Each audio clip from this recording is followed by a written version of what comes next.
are now locked in and listening to The Issue. This guy is a franchise quarterback, and no, I don't want to hear any pushback on that. It feels like a top 10 roster to me. It feels like it can win a championship. This is The Issue. Yo, what's up? We are back. It is The Issue, episode 247, monster episode here for you today. Just a ton to get to. We're coming off the highest of all highs of weeks here. We hit 4-1 now, 2 weeks in a row on bets, improving to 62% on the season. So a lot to brag about, a lot to boast about, but a lot to get to you too. Week 7, everything looking a little bit different. And we're going to start off with that. We're going to have a rant from Tim. The contenders and the pretenders so far this season. Now, there's a couple of both. It's important to know, especially only seeing 6 weeks worth of a sample size, what it looks like, who we're projecting to be there, who we're projecting to kind of fall out.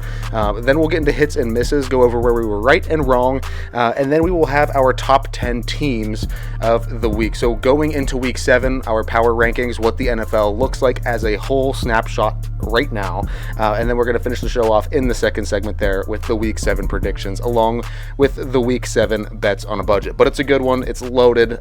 We got a ton to get to. Is it always a good Monday when Dallas gets drubbed on their home field? No, that was awesome. I mean, it's a pretty good Monday when that happens. Now, we've always been like a pro Detroit show too. I mean, ever since we started. I've been mostly a pro Jared Goff guy, so that's kind of naturally I've been a pro Detroit guy because he's been in Detroit for most of the time since we've had the podcast. So. It was fun to watch that though. Watching him get beat that bad, it just felt good.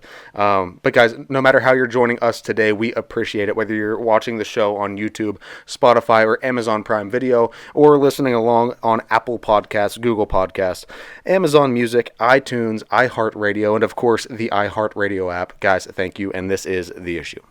I nailed it. Great. I would say we say one of these sayings all the time on the show, and it's bad teams don't know they're bad week 1, right? So in week 1, the NFL is really hard to predict. We don't really know, is that run game good? Is that offensive line going to gel? Is this quarterback any good? Does the coaching staff work, right? So we don't really know in the early weeks of the NFL what exactly it's going to look like. But you can start to get the week to like 6, 7, 8, this range of the season. And it's kind of put up or shut up time. It's kind of that, hey, we have an idea of what these teams are, what they're good at, what are their strengths, what are their weaknesses, who actually is going to step up, who's going to rise to the occasion, and who's going to fall, right? Where are our contenders? Where are our pretenders? Week 6, NFL. I mean, because clearly, you're 2-6 or 2-4 feels a lot different than 3-3, right? If you were going into that game 2-3, 2-4 is a lot different than 3-3, and on the flip side, 4-2 feels a lot better than 3-3. So these are big. Don't kid yourself. That is a big week in the NFL because you're 2-4. You're the Saints, for example. You're 2-4. Your quarterback was just hurt. You started out, you won 2 straight, and now you've lost 4 in a row, right? So it's about that time where seats start to warm up. Quarterback changes start to happen. You see a lot of injuries pile up. Who's gonna step up? Who has the roster depth? Weather's starting to get a little hairy, right? Can you play in the rain? Can you play soon enough in the snow? Yes, that'll happen within the next month or so. Let me just look across the league. So, Seattle, hey, new coach, good defense, they're pretty good. Nope, the actual good team in the division, the actual best team in the division, the San Francisco 49ers comes into town, not even close. Oh, how about the scrappy young Commanders, right? Hey, look at them. Fantastic. Jaden Daniels is great. And they send him to go play some AFC North football, and all of a sudden they look to step slow. They look to touch weak, a little bit finesse. I still think they're going to be fine, but a little finesse. How about those tough, hard-nosed Raiders under a tough head coach in Antonio Pierce, and they have a new quarterback, Aiden O'Connell. I'll tell you what, at home, nope. Inferior coach, inferior ownership, inferior roster. They got crushed on their home turf. And I don't even think Pittsburgh's that good either, and you're going to find that here in a couple seconds. And then finally Dallas. And this isn't going to turn into an anti-Dallas rant. I'll breeze by it. But all you hear is, we want a home, or we want a road primetime game against a strong Pittsburgh team and that defense. And Dak didn't even play well. Imagine if he would have played well, we would have beat him. Even worse. And then you go home and you get hammered by Detroit. And it wasn't even close. It was like 49-6 or 49-9 or 47-9. 47-9. It wasn't even close. There was not even 2 minutes into the second quarter, you knew the game was over. You knew the game was over. So again, this was the pretender-contender week in the NFL. We'll get to the rankings here in a second, the 1 through 10, a couple honorable mentions and stuff. We'll get to that in 10, 12 minutes. A lot of people like to refer to it as, the Super Bowl bubble or tiers or whatever you want to call it. I'll just give you some categories of teams. I'm not going to give it a cool little name. I think there are, at any given time, 6 teams in the league. At most, I would say at least 4. I have 5 that are actual true contenders. My 5 would be the Chiefs, Ravens, Lions, Niners, and Packers. I think these teams, now you may say Niners, like they lost a couple games, they haven't looked that strong. The Cardinals came back to beat them, right? They're only 3-3. If you actually ask yourself, can we see San Francisco getting healthy, getting Christian McCaffrey back? Can we see them actually winning a Super Bowl? Yes, absolutely. They started out 3-5 the one year, and they got to the NFC Championship game. So I'm not super concerned with the Niners. Obviously, Chiefs, of course. Ravens, yeah. Lions, I don't think that highly of Dallas, but we thought highly of Detroit going into that game, and then it was confirmed, right? And then the Packers, because I think I would be a fool to say, oh, they went on the road, upset Dallas last year, won a playoff game, and gave San Francisco hell. They can't get another run like that. I think they absolutely could. Jordan Love's another year older, more development, blah, blah, blah. This is where I think the NFL is more nuanced than just contender. This is where I think the NFL is a little bit more nuanced. There is a middle tier. I would say my next 5. You could kind of see it, right? You could see it. They're not your favorites, but you could see it. I would say Houston, Buffalo, the Vikings, the Bears, and the Commanders, I think would live here. Now, you may say the Bears, that's fine. I know they've only beaten the Panthers and the Jags, and not very good football teams, but I think there's more of an eye test to that. I think Caleb throwing for 4 touchdowns in a different country, to me, means something, but that's fine. I would argue, I'd rebuttal back with the whole Commanders thing, because I think everybody that would argue Bears to be out of that category are still going to argue for the Commanders in it, so both 4-2 with rookie quarterbacks, I don't want to hear it. Pretenders, I would say these are 5 teams that are good. There's going to be a couple playoff teams in here. But do we really seriously see any of these coaches, quarterbacks, or rosters hoisting a trophy? In terms of quarterbacks, can we really see Justin Fields with the Steelers, Baker Mayfield with the Bucks, or Kirk Cousins with the Falcons actually lifting a trophy? Do we think that those are Super Bowl winning quarterbacks? That answer would be no for me in all 3 cases. Do we see the coach for the Eagles hoisting a trophy? No, we do not. And do we see the roster of the Chargers hoisting a trophy? No, we do not. So those would be my 5 pretenders. So to me, those are roughly the top 15 teams kind of placed into their little tiers based on contender, pretender, and that middle one where it's like, I could kind of see it, but they could end up 1 tier down or 1 tier up any given week. I like that. So just refresh me. The contenders and the pretenders. Give me the list. Just run through them. Chiefs, Ravens, Lions, Niners, Packers. This is no particular order, by the way. This is just they're in that group together. So that's contenders. That's contenders. Yes. My next 5, which would be 6 through 10 if you were ranking, Texans, Bills, Vikings, Bears, Commanders. And then the next 5 would be, to me, pretenders, where they're on the border, but I don't actually truly believe in them making a playoff/Super Bowl run, which would be the Steelers, Eagles, Bucks, Chargers, Falcons. Okay. Yeah, I like that. What are some teams that you think may be missing here? If you're going to try to convince me on Seattle, I flatly disagree. No. Defensive head coach, and their defense is a sieve. No, I agree with the list. The only one, I think one of the contenders or the pretenders that you have them as who could play their way up would be the Chargers. I think that's a team that could get better. Yeah, I think they could. I just don't view that roster as being competent enough to do it. That's fair. No, definitely necessary to go through this, because at this point we're seeing coaches get fired, right? Robert Saleh last week gone. Yeah, that was actually right after we recorded. I couldn't believe it, actually. Yeah. Let's go. Let's wait for hits and misses. We'll talk about it there. Yeah, we'll dive into that right now. Let's go.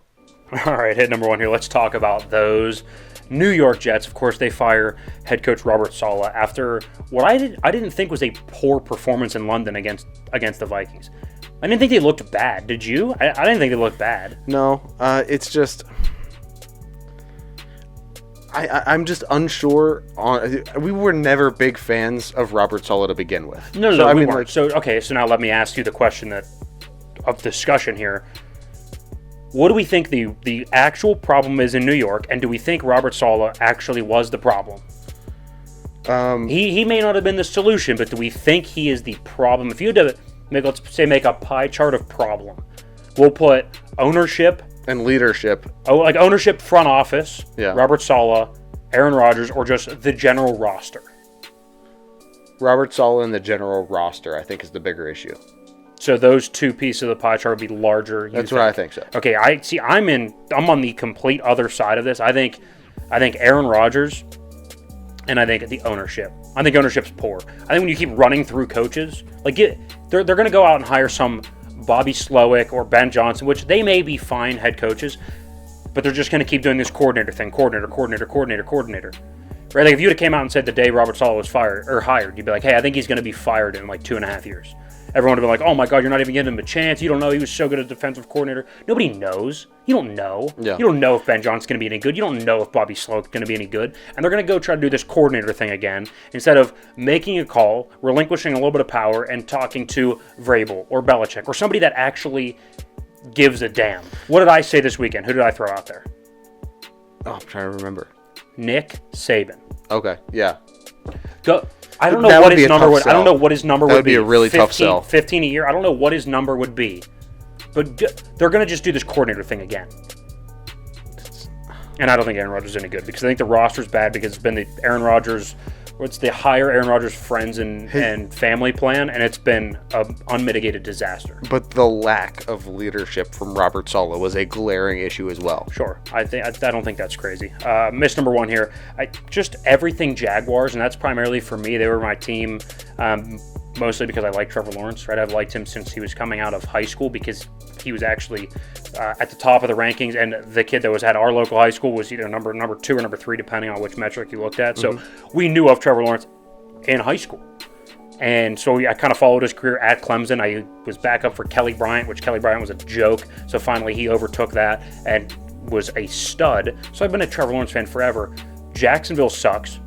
So far this season, Trevor has sucked, and so far in his NFL career, I think he's been underwhelming. Although I think he unfairly gets too much blame, but that's besides the point.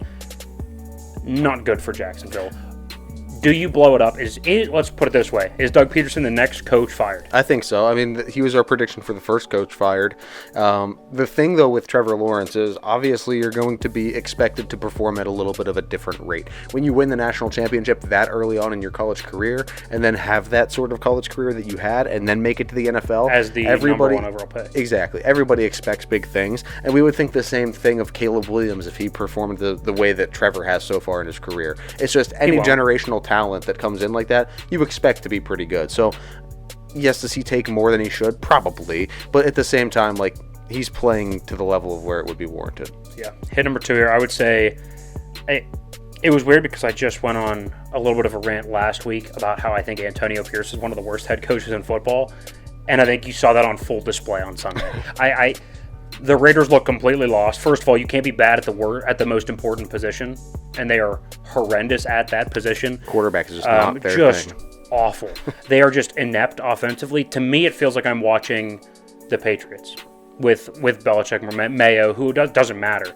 I'm watching a team that doesn't have any talent offensively, has no sensibility from an organizational standpoint offensively, and the defense isn't even good. I mean, Pittsburgh's offense is anemic, and they let up 32 points. Yeah. Like, you're supposed to convince me that Antonio Pierce is the guy. I flatly disagree. No, and like you said, it was on full display. The decision-making, I think just the play calling. If you want to tell me you don't have any hand in play calling, then fine. But, I mean, you're the head coach. I mean, it's got to run through you at some point, right? Hear me out. Whether it be Devontae or Max Crosby or both, trade him.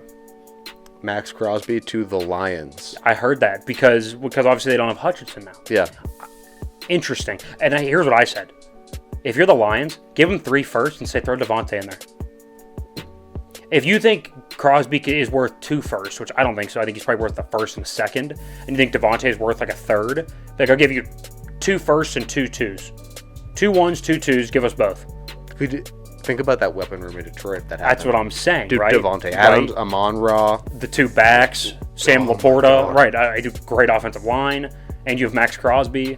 Yeah, that would be insane. I know. Miss number 2 here. I actually didn't expect the MLB to make a smart TV decision. And when you're first looking at the fact that they had an NLCS game on Monday at 1 o'clock on the West Coast, so at 4 o'clock East Coast, You're like, why? That doesn't make any sense. Does the MLB want nobody to watch their games? Then you're like, well, wait a minute. It actually does make sense. Now, call me crazy, but you're like, okay, so you start adding 4 o'clock, like when happy hour starts most places in Pittsburgh, New York, Boston, like these East Coast cities, happy hour is 4 o'clock or 5 to 7, or that game is on during happy hour when everybody's at the bars seeing it. I know it's on Monday. It's not a lot of people are. It's not as many people as a Thursday or Friday. Right. People are still out drinking, watching that game. But it's also strategically placed before Monday Night Football when they know that the biggest thing on TV is going to be Monday Night Football. Exactly. And complete side piece, it's Indigenous People Day out there. It's like a holiday, Indigenous Persons Day. I don't know, they celebrate it out there. And Columbus Day. Well, a lot of people don't work. And Columbus Day, right? So a lot of people don't work. It's like a double holiday. I don't know, whatever. That makes sense. Hit number 3 here. Everything Dallas. Now they're not 2-4 at this point like I predicted. I predicted them to be 2-7. They're not 2-4. They are 3-3. So not a perfect hit, but I told you this was the team. Yeah. Like I told you that this was what it was going to look like. Yeah. When you pay a quarterback that is not worth that much money, you have no flexibility from a roster standpoint. That's why you don't have a run game. That's why your offensive line's bad. That's why your defense is awful. Micah Parsons is hurt. DeMarcus Lawrence is hurt. Those are the only 2 guys worth of salt on your defense. Diggs and Bland on the back end suck. Worst cornerback duo in football. No wonder this is what it looks like. The people that cracked up and like, well, how does this happen? Like, Dallas fans, what? Oh my God, we didn't expect this. If you didn't expect it, that's on you. That's on you. I'm not going to have sympathy for you being an idiot. And then it makes it even worse when, you have to get benched for Cooper Rush to come in and look damn near just as good as you. I mean, like, there was no difference there. There was no fall off. It looked like the same team that had been playing the entire game. It's just, be lucky you got paid week 1. Or right before week 1. Of course. The rare hit number 4. I tell you what, we're not always just right so much more than we are wrong, but today this week we are. I mean, for let's just say this, hit number 4 here, bets, we are 8 for our last 10. Whew. 8 for our last 10 on bets on a budget. We are up to 62% on the year. That is 6 full percentage points higher than Sharp. We're there. I mean, we have arrived, and I saw a stat that this was one of the worst weeks ever for sports books. So like for Vegas, we just generally say Vegas, but it's the sports books. For Vegas this week, one of the worst NFL weeks of all time. Maybe it's because, hey, guys like us, we're not as dumb as we used to be. I'll tell you what. No, we're not as dumb as we used to be. We're fighting our way up. Maybe people are paying more attention. That's all I'm saying. Yeah, I hope so. 62%. Make sure you stick around into the second segment here because we will have bets on a budget to finish things off. But that was a good hits and miss. Thank you. Solid. We have our top 10 teams to get to now. So the power rankings going into week 7. We're going to go 1 through 10. And then do you have the couple extra teams just kind of off to the side here, like your 11 through 14, or are we just going to hit those on the fly? We're just going to hit those on the fly. We'll be more of a discussion. Okay. All right. Let's get into this. So now people are going to say that this isn't going to line up with my quote-unquote bubble or contender, pretender, like tier ranking or whatever. But it's not that easy. That tier ranking is a wide scope view. One, it's looking at the whole season and looking at, do we project you to be in the Super Bowl caliber, can win multiple playoff games, and win the Super Bowl? So the view right now of the top 10 is different than the more holistic view of the bubble that we just did earlier. Sure. So let's start at number 10 here, the Bills. I still think the Bills deserve a spot here because, let's be real here, good coach, may not love him, good coach, good roster, excellent A-plus quarterback, right? That's why they're on this list. Now, they slid 10 spots because I saw Josh Allen's head melt into the turf when he got obliterated in Houston. It did not look great. To me, I can't unsee that. I saw him go 9 for 30 in that game. Now, granted, I'm giving him a little grace because he left Brain on the field, but I do think it's worth noting that Buffalo, they have one way to win, and it's Josh Allen is terrific. And if that doesn't happen, if he's off or bad, then we have a problem in Buffalo. Yeah. I just think it's going to happen more times than not. So I do still think they are a top 10 team. I do worry about long-term health, though, for Josh. Yeah, if you're going to bet on his talent alone, Josh Allen is going to be, he's going to help you most of the times. Buffalo 10 makes sense. Now, they did slide a lot. Now, they're a week away from being off the slide. I'm still buying Bill Stuck, by the way, so if anybody's selling it, I'll buy. Number 9 here, the Commanders. Now, they just slide one spot for that loss to the Ravens. I still think they're a good team, especially in the NFC, because you'll see there's more than I thought above them in the NFC, but that's beside the point. In the NFC, they're still a young, fast team, super talented on the outside. Yep. Terry McLaurin, like we said, is there anybody from New England that starts for the Commanders? Oh. I don't think anybody. No. I don't think anybody, No. right? So the Commanders are a good receiving core, good quarterback. Clearly, there's something working with the coaching staff. You may not love them individually, Dan Quinn, Cliff Kingsbury, etc. They're hot Something's right now. working. It's a good football team. They're very hot right now. That's a team with a ton of momentum, and that's one that you don't want to see on the schedule. Number 8, they basically flipped spots with Tampa Bay. Tampa Bay went up a spot. As of right now, I know a little bit more about Tampa Bay. I have a little bit more of a consistent picture of what Tampa Bay is as a team. I'm still going to take Baker. I would still take Baker right now today over Jaden Daniels. But that gap is really, really close. I think Jaden's obviously more talented. Yeah. But I know what I get with Baker. I know what I get with Chris Godwin and Mike Evans. I have known commodities with Tampa Bay. Yeah. To me, that's why they're slightly ahead. No, I agree there. But like you said, that could flip-flop very quick. I think Jaden could overtake Baker, by the halfway point of the season. But as of right now, I trust Baker Mayfield more on a week-to-week basis than I do Jaden Daniels. Yeah, absolutely. Number 7, the Packers. Now, they weren't ranked, so you may be like, wow, not ranked all the way to 7. Now, to be fair, Malik Willis was still starting games the last time we did the ranking. Yeah. We did the ranking after week 4, then Malik started week 3, and then we had Jordan Love for one game, looked rusty, and then It was Malik, and then now Jordan Love again. Yeah, so I would say that's kind of why they went from not even ranked all the way up to 7. At the end of the day, I get a really, really good head coach. I think Matt LaFleur is our top 7 to 8 head coach in football. I do. Jordan Love is probably 8, 9, or 10, but he's still a top 10 quarterback. Top 5 receiving core. I mean, Wicks, Reed, Watson, Dobbs, 4 different tight ends I like. They have 2 good running backs. Ton of weapons. They have a ton of talent. Defense is performing a lot better. They actually lead the NFL in takeaways with 17. Xavier McKinney's been a great pickup for them. So yeah, Packers at 7. I agree. Texans at 6. Yes, you were like, I think the Texans are slightly I better than the argued for them Packers. to be up here, yeah. You did, and I think I agree for right now. I think once Jordan Love starts rolling a little bit, that may be a different discussion. But CJ's been a little bit more consistent. We know we get a little bit more from the run game with Joe Mixon.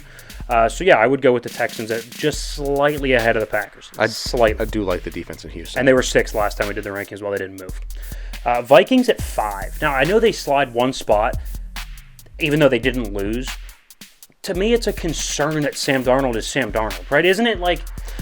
He made some decisions where I was sat there for a second like, ooh, not sure if I would have thrown it there. So let me explain it this way.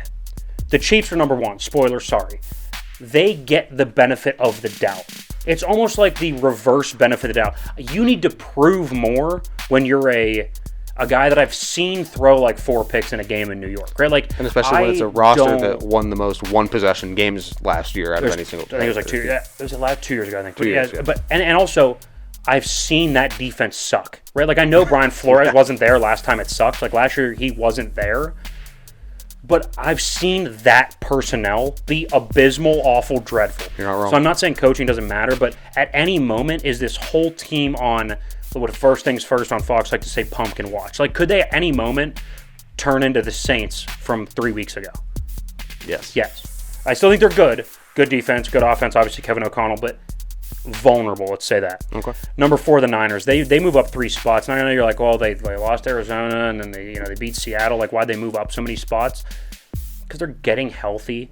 And I think this is the best Brock Purdy has played since he's come into the league. He is on Because he is being asked to do more with less, and he is absolutely doing it. He is killing it. When our view of him has always been, there's a great team, there's great framework around him. He just has to exist within that and not wreck the Mercedes. He's actually taking things into his own hands, which is insane. He's been a lot better, so I think that's why the Niners are up. I still don't think he's a top 10 guy, but that's besides the point.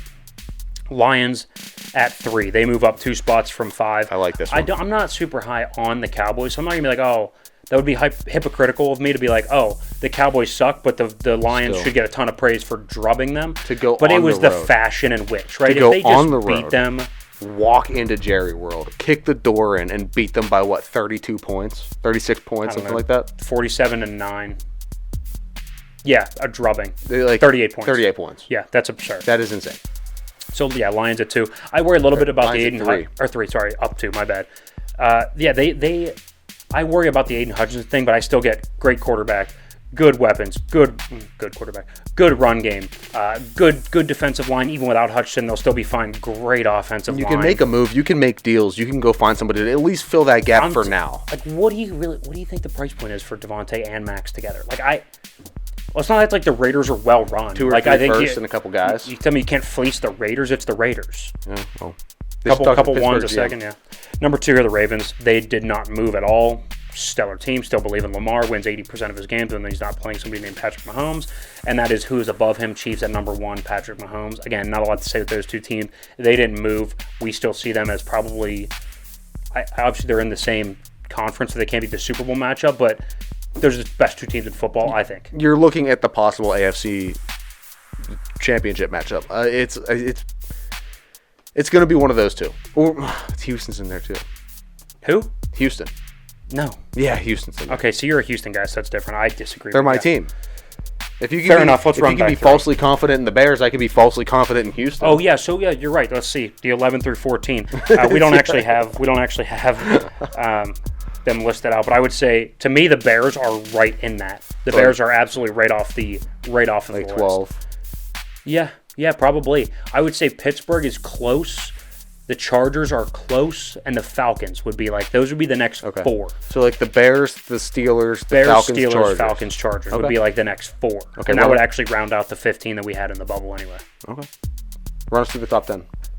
Chiefs, Ravens, Lions 1, 2, 3, Niners, Vikings, Texans, and Packers 3 through 7 respectively, and Tampa Bay, Washington, and Buffalo rounding out the top 10, 8, 9, 10. Would you look at that? Those are the power rankings going into Week 7 here of the NFL season. Guys, stick with us. Coming out of the break here into the second segment, we will have our Week 7 predictions along with the Week 7 bets on a budget. Welcome back in. The issue... I cannot believe that I am already saying that. We are predicting for Week 7 of the NFL. Here in about a minute, we will then have bets on a budget to follow. We greatly appreciate you getting here. However you did get here, YouTube, Spotify, iHeart, etc., etc. Make sure you go check out our website, links, socials, all that fun stuff. Check out anything new with the show on there as well. And also go back and watch the videos previously. Hits and misses, top 10 NFL teams heading into Week 7. Of course, obviously ran to start the show as well, so make sure you go watch those videos. Yeah, it's been a good one. You are slowly but surely climbing your way back in predictions. 2 and 4. 2 and 4. So, I'm like the Bengals. Sneaky good. Yeah, how many splits do we have this week? Just looking at it? 5. 5. Okay, so you got some ground to make up. You are only down, what, I think 8? Yeah, 8 in total games here. So I need one of those 4-1, 5-0 type weeks. Yeah, you need a monster week. Usually we have one. It's been a while, though, for me at least. You've had one. I started off with a 5-0 week. Yeah, of course. And then I think you had a 4-1 week. I did. Of course. Yeah. Either way, guys, here we go. We got every single pick for every single game in Week 7. Let's get it. So, of course, we're starting with tonight's game, the Broncos at the Saints. I do worry a little bit with a rookie quarterback on the road in New Orleans. That's a tough place to play. Yeah. But at the end of the day, this is professional football. So it's, again, what was the opening rant on? For those who, are listening now, trivia question, it was on that the NFL is put up or shut up time. Week 6, 7, 8, 9, that is where the men are separated from the boys. Because after this little stretch, week 7, 8, 9, the teams that are bad are out of it, right? So you're going to start seeing people, hey, I twisted an ankle, I'm now out, as opposed to I'm playing through, right? These are the times where you separate the good and the bad. I think Denver separates themselves as, do I think they are great? No. I think they separate themselves as, we will be playing meaningful football for another month or 2, whereas New Orleans, if they lose again, 5 straight, is Dennis Allen out. They're 2 and 4, they started out 2 and 0.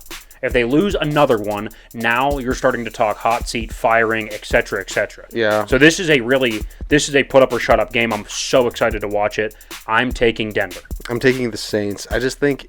Did I sway you a little bit on that? A little bit, but I mean, you have more talent. You have the better roster in New Orleans.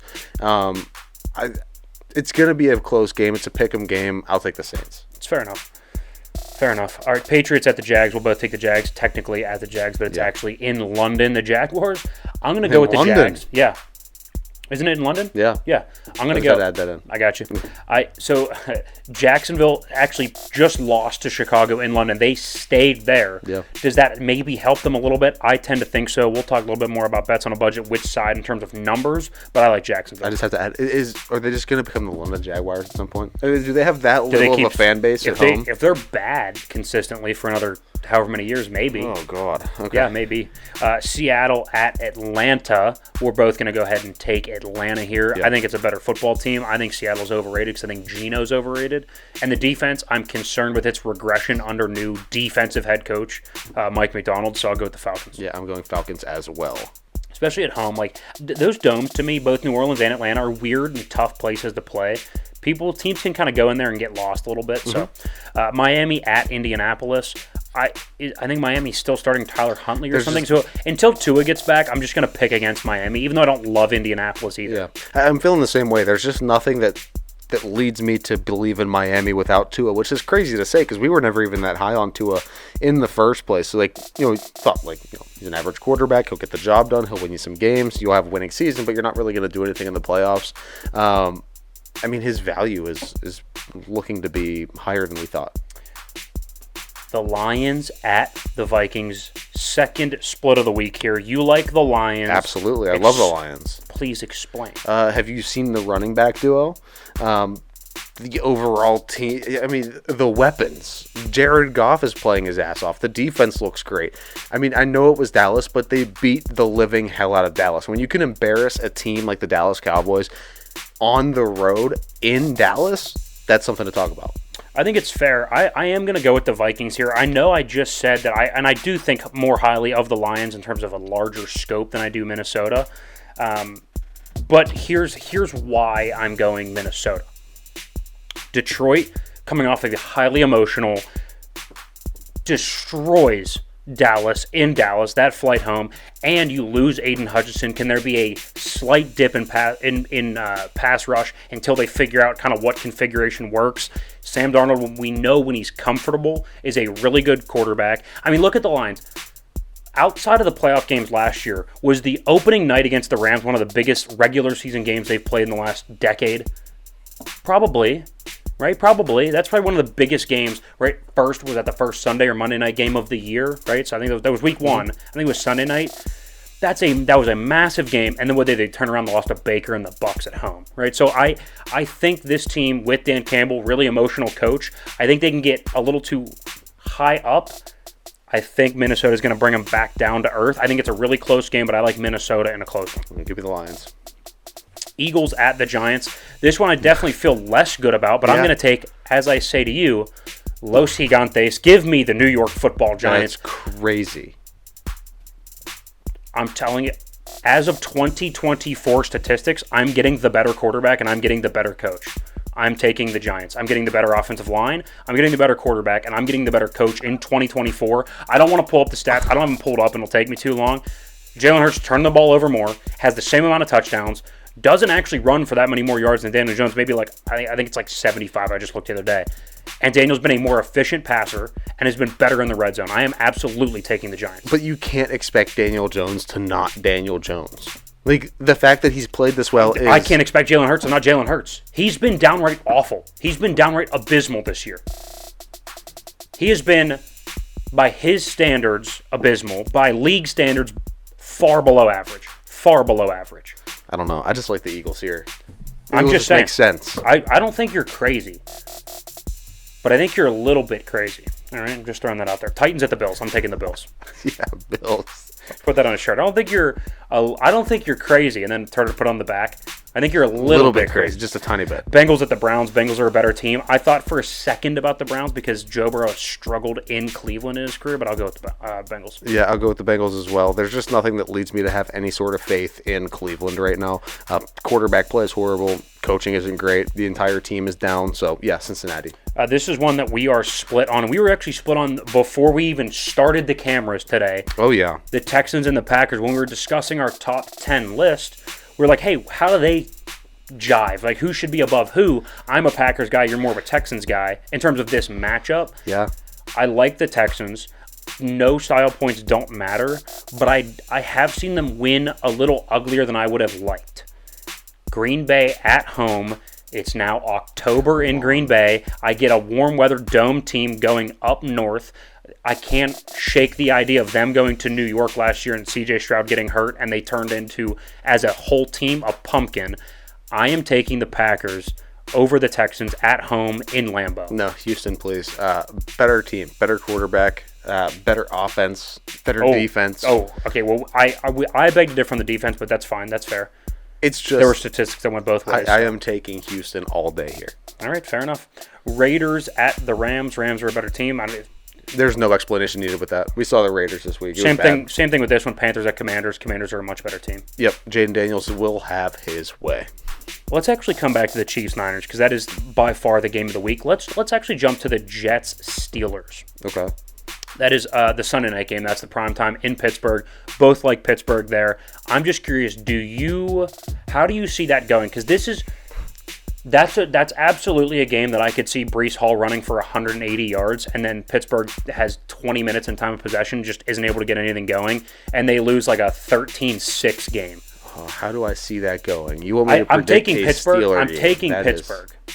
I'm taking Pittsburgh, but it wouldn't surprise me is what I'm saying. Yeah, I'm taking Pittsburgh too, but I honestly, I can't give you a full scope of how's this going to look, what's this going to look like, because at the end of the day, it's the Steelers, and I have no idea what to expect. I could see Justin Fields coming out and having a career day. The Steelers win big, but then I could also see it as, the Steelers, what happened to the Steelers against the Dolphins a couple of years ago, or I guess like 2016, like Jay Ajayi. Oh, yeah, just running all over them.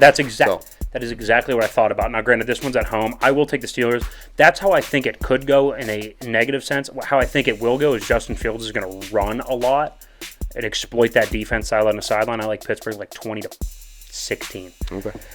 Ravens at the Bucks on Monday Night Football. Both taking the Ravens, a better team. It's going to be close. This is going to be a close game.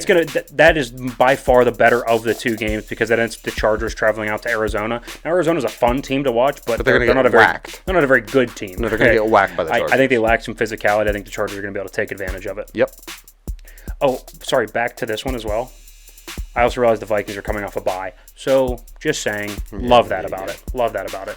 And then the Chiefs at the Niners, by far the game of the week. And, of course, we're split on it head-to-head because why not? They can't win every game, right? They can't win every game. They can beat the 49ers. No. They can, yes, but they won't. I'm going to go ahead and take the San Francisco 49ers. That's crazy. I do worry a little bit about Chiefs off a bye. I worry a little bit. It's crazy. But I'm going Niners. No. I'm going Niners. I'm locking it in. That may be my favorite split of the week. I'm talking about off a bye. That's my favorite split of the week is I like the Niners over the Chiefs. You have the statistic. You mention the statistic almost every year of a coach quarterback off a bye. No, I agree with you. Andy Reid, Patrick Mahomes off a bye. Say it out loud. They beat the 49ers? Kevin O'Connell and Sam Darnold off a bye. Wow. You're picking the Texans. I'm picking it's the same thing. See, there we go. Sorry, we're split. I got the Broncos. You got the Saints. I have the Vikings. You have the Lions. Oh, my bad. Lions. Anyway, Giants. I have the Giants. You have the Eagles. I have the Packers. You have the Texans. That's what I was thinking of. And I have the Niners. You have the Chiefs. Off a bye. You're right. Statistically, that is the side. But whenever I put those statistics up and teams are, 104, 22, and 7 against the spread, there's still those 22 teams. So I'm just saying. Okay. Just saying. All right. Those are the predictions for Week 7 of the NFL. Now we're going to move into bets on a budget. The 5 best lines from around the league that we could find and bring to you today. Here we go. Look, I'm not going to lie. This week is a hornet's nest in the NFL in terms of betting. There are not a lot of favorable lines. There's not a lot of underdogs that I think are going to actually be able to get it done. This is going to be a very interesting week. A lot of low numbers, a lot of pick-em type games, so you're not going to take an underdog on 1.5 unless you like them outright. You're just going to take the money line. So, tough week. Hornet's nest in terms of betting. Let's go, and let's start with Jacksonville minus 5.5 in that London game versus New England. Okay. First of all, I don't know who's going to score for New England. I don't like that they're just getting to London. I guess just got there I think Monday or Tuesday, as opposed to Jacksonville doing that a whole week prior. They've been there. I like the fact that Jacksonville's already over there. I think it's somewhat close. I think it's like a 27-17 type of game. I don't think it's going to be close.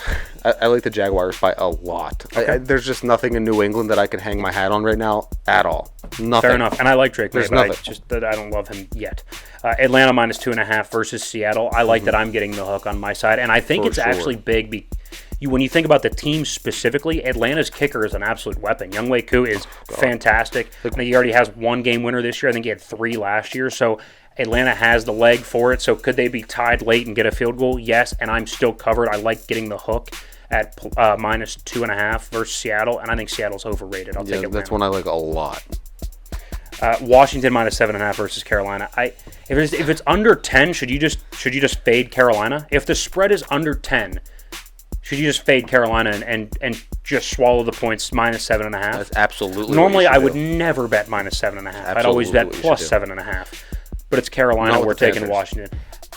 And call me crazy, Dan Quinn and Jaden Daniels and that staff, that team doesn't seem like a team that I think they're going to respond very well off a loss. I think they're going to be pissed. Yeah. I think they're going to be pissed. That doesn't seem like an organization right now that's going to let it snowball. No, and they're going to blow the Panthers to shreds. The New York Football Giants +3.5 versus Philadelphia.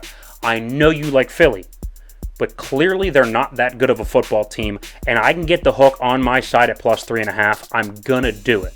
You're telling me they only beat the Browns by 4, and I think we both agree that the Giants are a better team than the Browns. That was an ugly win. Do you think the Giants are better than the Browns? I think they are equally as horrible. I think they're better than the Browns. So I think it's plausible to say that this is a very close football game. I like the Giants to win it outright, but even from your standpoint, the hook on our side +3.5. Yep. Pittsburgh -1.5. This is one of those pick'em games against the Jets in prime time. If they end up winning by 1, I'll tip my cap to the weirdest score ever. Like I don't 21-20 maybe, I guess. Like I said, it feels very 20-16 to me. I'll take Pittsburgh to win and cover that 1.5. Yeah, I like Pittsburgh here. There's the Jets have a problem with playing football. They have a problem with being a functional organization. Yeah. is my concern. They're not a functional organization. And from an organizational standpoint, I like Pittsburgh. I like Pittsburgh's defense, and I do like what they're starting to put together on offense. It still looks bumpy. It still doesn't look great, but you can see like everything's there.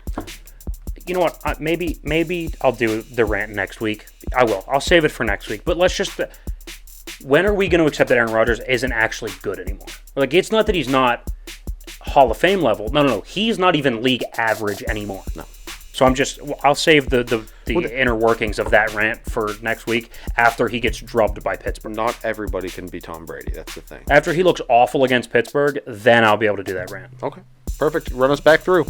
Jacksonville -5.5, Atlanta -2.5, Washington -7.5. The lone underdog, the Giants at +3.5 versus Philly, and then again a small favorite, Pittsburgh -1.5 at the versus the Jets at home. That's perfect. Guys, those are the bets. Go check them out. They are on the social medias. You can find everything. TheIssueSports.com. It will take you wherever you need to go. But, guys, we appreciate you sticking around the entire show. We will be back next week, go over everything that happened in Week 7, and give you all the predictions for Week 8. You're not going to win and miss it, and that was The Issue.